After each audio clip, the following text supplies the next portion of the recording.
Engine ஆயிலே மாத்தாம ஓடுற வரைக்கும் ஓடட்டும், ஓடுற வரைக்கும் ஓடினா இன்ஜின் சீஸ் ஆயிடும். அல்லேலூயா. ஜபமே பண்ணாம ஓடுற வரைக்கும் ஆண்டவர் ஸ்தோத்திரம், ஆண்டவருக்கு ஸ்தோத்திரம்னா ஓடி போய் ஒரு இடத்துல நின்ற பிறகு திரும்பவும் என் ஜப வாழ்க்கையை, ஆவிக்குரிய வாழ்க்கையை கட்டி எழுப்புவது, சரி செய்வது முடியாத காரியம். டஃப்பான காரியம், கடினமான காரியம். இருக்கிற வாலிப பிள்ளைங்க நல்லா காலையில வரைக்கும் கொரட்டை விடுங்க, நல்லா தூங்குங்க, எந்திரிச்சு உங்க ஸ்கூலுக்கு போங்க வாங்க. இது வரைக்கும் உங்களுக்கு ஒன்றும் நடக்கலை, ஒன்றும் நடக்காது. ஆண்டவர் நல்லா பார்த்துக்குவாருன்னு நினைங்க. ஒரு நாள் பிரேக் டவுன் ஆகி நீ நிற்கும் போது தெரியும். அல்லேலூயா. அங்க பின்னால வந்து எவனாச்சும் தள்ளிக்கிட்டு தான் போகணும்.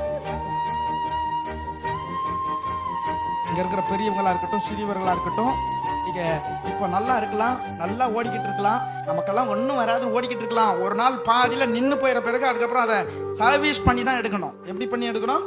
சர்வீஸ் பண்ணி தான் எடுக்கணும். தன்னால ஓடிக்கிட்டு இருந்ததை உட்காருங்க, தேவ சமூகத்தில் உட்காருங்க. அல்லேலூயா. தேவ சமூகத்தில் உட்காருவது என்பது ஒரு நாள் 2 நாள் கூற்றல்ல. ஒவ்வொரு நாளும் என் வாழ்க்கையில இருக்க வேண்டியது. நான் சாகும் வரைக்கும் என் வாழ்க்கையில நடக்க வேண்டிய ஒரு காரியம். நான் பரநேறு வரைக்கும் நடக்க வேண்டிய ஒரு காரியம். அல்லேலூயா. இன்னைக்கு ஆண்டவருடைய பிள்ளைங்களுக்கு